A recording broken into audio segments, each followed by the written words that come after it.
আজ আমরা এমন ৮ সৌভাগ্যবান মানুষের কথা শুনবো, যেই সৌভাগ্যবান মানুষগুলোকে আল্লাহ তাআলা ভালোবাসেন বলে কোরআনে জানিয়ে দিয়েছেন, ঘোষণা দিয়ে দিয়েছেন। এবং আমরা প্রতিটি পয়েন্ট যখন শুনবো চেষ্টা করব ওই পয়েন্টটি আমার মধ্যে যেন চলে আসে, আমি যেন সে ৮ শ্রেণীর ৮ প্রকার গুণ যেন আমার মধ্যে চলে আসে, ৮ শ্রেণীর মধ্যে যেন আমি পড়ে যাই, সে চেষ্টা আমরা করব।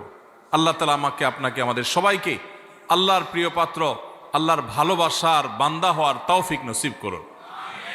যেখানে আল্লাহকে ভালোবাসাটাই বিরাট গৌরবের ব্যাপার, সেখানে স্বয়ং আল্লাহ ভালোবাসবেন, কত বিশাল ব্যাপার। আল্লাহর পছন্দের মানুষের তালিকায় আসার জন্য সর্বাগ্রে যে বিষয়টি থাকতে হবে তা হলো ঈমান। ঈমান না থাকলে কখনো আল্লাহর প্রিয় পাত্র হওয়ার সুযোগ নেই। ঈমানদারদের মধ্যে যে ৮ শ্রেণী মানুষকে আল্লাহ তাআলা ভালোবাসেন বলে কোরআনে জানিয়েছেন, তার মধ্যে থেকে সর্বপ্রথম এবং প্রধান শ্রেণী হলেন ওই মানুষগুলো যারা মুহসিন।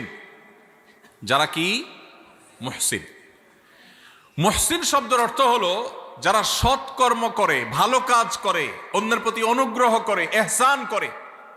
খুঁটে খুঁটে কোথায় ভালো কাজ আছে সে সেখানে চলে যায়, কোন কাজটা ভালো সে সেই কাজটা করে, কারোর প্রতি অনুগ্রহ করার সুযোগ আসলে সে সেই সুযোগ হাতছাড়া করে না। এই লোকটাকে বলে মুহসিন।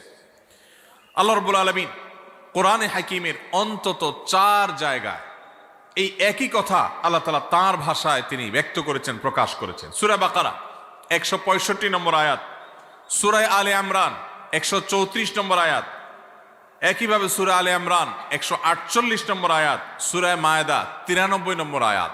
এই ৪ জায়গায় আল্লাহ রাব্বুল আলামিন একই কথা বলেছেন। সূরা বাকারা আল্লাহ বলেছেন, ওয়া আহসিনু ইন্নাল্লাহা ইউহিব্বুল মুহসিনিন।